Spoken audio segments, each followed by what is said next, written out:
नमस्कार दोस्तों, आप लोग आंसर राइटिंग कर रहे हैं मेंस का।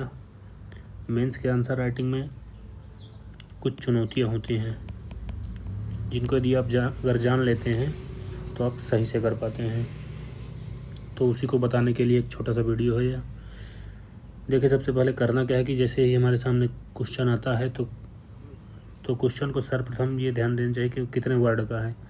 जैसे यदि 150 वर्ड का है तो ज़्यादा से ज़्यादा 7 मिनट, और अगर 200 का है तो 9 मिनट, और 250 वर्ड का है तो 11 मिनट। ये हमारी लिमिटेशन होनी चाहिए, जो धीरे धीरे प्रैक्टिस करते करते आ जाएगा आप सभी का। सबसे पहले करना क्या है, जैसे हम प्रश्न को देखते हैं तो प्रश्न को समझने के लिए हमको जोर डालना चाहिए, प्रश्न को ध्यान से पढ़ना चाहिए, और सबसे पहले यह समझना चाहिए कि प्रश्न पूछ क्या रहा है।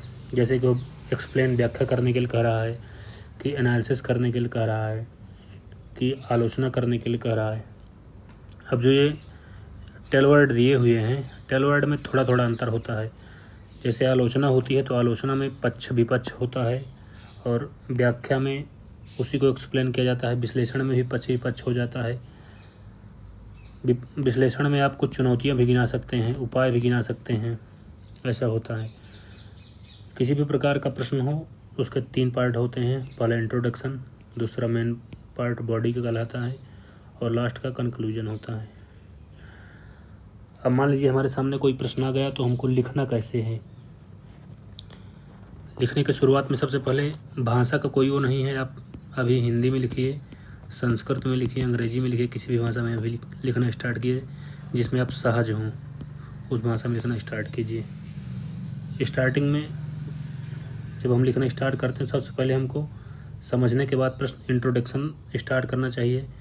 जैसे सपोज 150 वर्ड का अगर क्वेश्चन है तो हमको जो है 15 से 30 वर्ड के भीतर वो इंट्रोडक्शन तैयार कर लेनी चाहिए। इंट्रोडक्शन 3 प्रकार से होता है, या तो उसकी डेफिनेशन परिभाषा बता दें, या तो बैकग्राउंड बता दें, या तो किसी उदाहरण को बता दें। जैसे PDF में लिखा हुआ है, आप पढ़ लीजिएगा। फिर आता है मेन बॉडी का पार्ट। मेन बॉडी पार्ट 2 प्रकार से लिखा जाता है। एक तो बुलेट पॉइंट से लिखा जाता है, दूसरा निबंध फॉर्मेट में लिखा जाता है। निबंध फॉर्मेट यानी पैराग्राफ शैली। पैराग्राफ शैली में लिखने के लिए जब हम संस्कृत का क्वेश्चन लिखते हैं या किसी सब्जेक्ट का क्वेश्चन लिखते हैं, जैसे हिंदी हो गया, हिस्ट्री हो गया, तो उसका अधिकतर निबंध फॉर्मेट में लिखा जाता है। और GS का जो क्वेश्चन होता है वह बुलेट पॉइंट्स में लिखा जाता है ऐसे। अब उसके बाद मेन बॉडी पार्ट में जैसे मान लीजिए ये वाला क्वेश्चन है लोकतंत्र, ये परिभाषा में जो लिखा हुआ है, लोकतंत्र की विशेषताओं पर चर्चा कीजिए। ये तो पहले लोकतंत्र के बारे में थोड़ा सा बता दिए कि लोकतंत्र की शुरुआत कहाँ से हुई, इंग्लैंड से हुई। इसे मैग्ना कार्टा जो भी 1600 ईस्वी में शुरुआत इसकी हुई थी, जो भी कहा जाता था।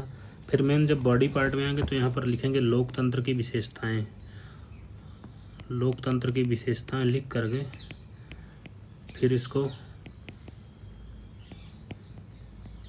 ऐसे जो है बॉक्स में बंद कर देंगे। फिर उसके बाद लिखेंगे कि लोकतंत्र में कौन कौन से पार्ट आते हैं, जैसे राजनीतिक लोकतंत्र, सामाजिक लोकतंत्र, आर्थिक लोकतंत्र इत्यादि।